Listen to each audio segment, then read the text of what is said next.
অবিলম্বে এসএসসি দুর্নীতির চোরেদের রানী মমতা বন্দ্যোপাধ্যায়কে পদত্যাগ করতে হবে। তার অনুমতি ছাড়া এটা হতে পারে না। মমতা বন্দ্যোপাধ্যায় দাঁড়ি, তাই তাকে পদত্যাগ করতেই হবে। মহুয়া মৈত্র দেশবিরোধী কাজ করার কাজে যুক্ত, যিনি দেশের সাংসদের কথা বিক্রি করে পয়সা রোজগার করেন। এমন সাংসদকে মানুষ সমর্থন করে না, যাকে সংসদ থেকে বার করে দেওয়া হয়েছে।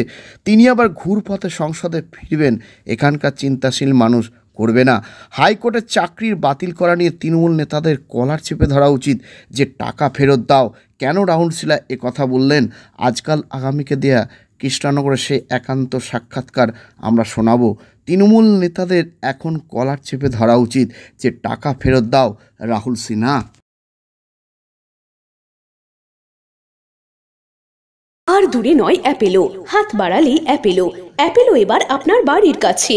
ব্রেন, নার্ভ, কিডনি সহ শরীরের বিভিন্ন জটিল রোগে চেন্নাইয়ের নামী চিকিৎসকরা বসছেন কৃষ্ণনগরের পাত্রবাজারের অ্যাপেলো ইনফরমেশন সেন্টারে। স্বল্প ভিজিটে পাওয়া যাচ্ছে দেশের বিখ্যাত চিকিৎসকদের কাছ থেকে চিকিৎসার সুযোগ। তাই দেরি নয়, জটিল রোগের চিকিৎসার জন্য সত্বর চলে আসুন পাত্রবাজারের অ্যাপেলো ইনফরমেশন সেন্টারে। এখানে রয়েছে চিকিৎসার সমস্ত অত্যাধুনিক পরিষেবা। তাই প্রয়োজনে যোগাযোগ করুন 8001129623।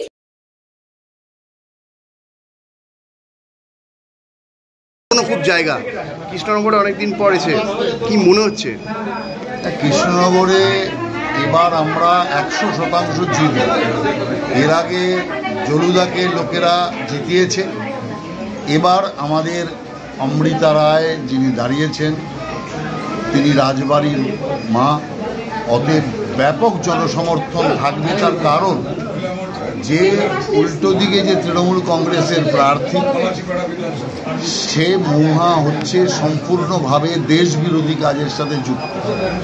যিনি দেশের সংসদের কথা বিদেশে বিক্রি করে পয়সা রোজগার করেন, এমন সাংসদকে মানুষ সমর্থন করবে না। যাকে সংসদ থেকে বার করে দেওয়া হয়েছে, তিনি আবার ঘুরপথে সংসদে ঢুকবেন, এই জাতীয় অবস্থা কৃষ্ণনগরের চিন্তাশীল মানুষ কখনো হতে দেবে না। সেই কারণে মোদিজির হাতকে শক্ত করার জন্য, মোদিজির এবার 400 পার যে বক্তব্যকে পুরো সার্থক করার জন্য কৃষ্ণনগর থেকে বিজেপি এবার বিপুল ভোটে জয়যুক্ত হবে। স্বাভাবিকভাবে পুরনো কার্যকর্তা প্রচুর আছে, যারা অনেক দিন আমার দেখা পায় না, তো তাদের স্বাভাবিকভাবে দেখা হয়ে আমারও মন যেমন খুশি হলো, তেমনি তাদেরও মনে যে উৎফুল্লটা আপনি দেখেছেন, সেই উৎফুল্লটা সত্যিই যে তাদের মনের মধ্যে একটা আনন্দ এবং আশার আলো অবশ্যই এসছে।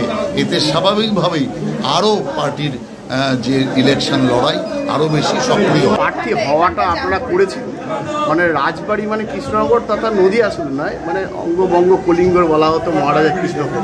মানে আমরা যদি ঠিকঠাক বলি তাহলে হিন্দুত্বর অ্যাকচুয়ালি উনি দলপতিই ছিলেন।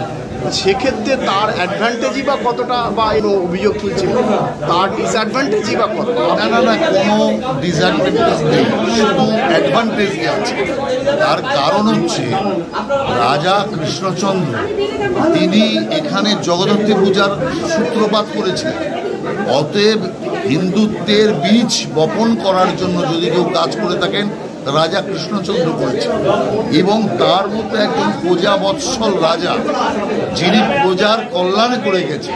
অতএব এই রাজবাড়ির অবদান অপরিসীম এবং অনস্বীকার্য। সেই পরিবারের যখন একজন রাজমাতা, তিনি যখন এখন আবার মানুষের কাছে এসে দাঁড়িয়েছেন, স্বাভাবিকভাবে মানুষের দায়বদ্ধতা বেড়ে যায় এবং সেই দায়বদ্ধতায় আপনার রাজমাতার প্রতি মানুষের কৃতজ্ঞতা প্রকাশ ভোটের মাধ্যমে হবে।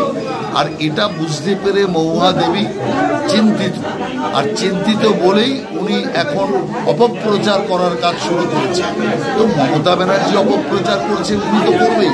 আর আজকে একটা বিশেষ দিন, যে দিনে অমৃতা রায় নমিনেশন দিচ্ছেন, সেই দিনটা হচ্ছে যে প্রায় 25,753 জন যারা 2016 সালে পয়সা দিয়ে চাকরি নিয়েছিল, সেই অযোগ্যদের চাকরি বাতিল করে দিয়েছে হাইকোর্ট। অতএব এত বড় একটা চুরি প্রমাণ হয়ে গেছে। যদি বিন্দুমাত্র লজ্জাবোধ থাকে ন্যায়বোধ থাকে তাহলে মমতা ব্যানার্জির পদত্যাগ করে দেওয়া উচিত। কারণ এরপর ওনার আর গদিতে থাকার কোনো নৈতিক অধিকার নেই। এতদিন চোর চোর বলা হচ্ছিল, আর এখন তো পরিষ্কার হাইকোর্ট তাতে সিলমোহর দিয়ে দিয়েছে। এবং যারা পয়সা নিয়েছে তাদের যারা চাকরি পেয়েছে তাদের টাকা ফেরত দিতে বলা হয়েছে। আমি বলি যাদের চাকরি গেছে তাদের এখন তৃণমূলের নেতাদের কলার চেপে ধরা উচিত যে টাকা ফেরত দাও, কারণ তাদেরকে সুদসহ 12% সুদসহ ফেরত দিতে হবে টাকা। অতএব এই যে অবস্থার তৈরি হয়েছে, এই সংকট তৃণমূল কংগ্রেসের চুরি আবার নতুন করে দেখিয়ে দিয়েছে। আর চোরেদের রানী মমতা ব্যানার্জির উচিত পদত্যাগ করা। এইরকম একটা ন্যায় প্রতিষ্ঠার দিনে আজকে অমৃতা রায় তিনি নমিনেশন দেবেন, অর্থাৎ ন্যায় প্রতিষ্ঠা ন্যায় ঘোষণার দিনে ন্যায়ের ধ্বজা নিয়ে উনি আজকে যাবেন নমিনেশন দিতে। অতএব আমি মনে করি এই মনোনয়ন আগামী দিন কৃষ্ণনগরের মানুষকেও ন্যায় দেওয়ার কাজ করবে। এটাই আজকে আমাদের সবচেয়ে বড়। আমরা ভোট প্রচারে ইস্যু করছেন, এমনি ভোট প্রচারে ইস্যু হবে, করতে হবে না। 26,000 লোকের চাকরি চলে যাওয়া, তাদের বেতন 6 সপ্তাহের মধ্যে সুদসহ ফেরত দিতে হবে, এ কম বড় নয়। নতুন করে নিয়োগ প্রক্রিয়া করতে হবে। তার মানে গোটা ব্যবস্থাটা ঘুম ধরে গিয়েছিল। এত বড় দুর্নীতি মমতা ব্যানার্জির, তার সংরক্ষণ ছাড়া, তার অনুমোদন ছাড়া হতেই পারে না। সেই কারণে বিশাল দুর্নীতির জন্য মমতা ব্যানার্জি দায়ী, আর সেই কারণে আমি মমতা ব্যানার্জির পদত্যাগ দাবি করছি।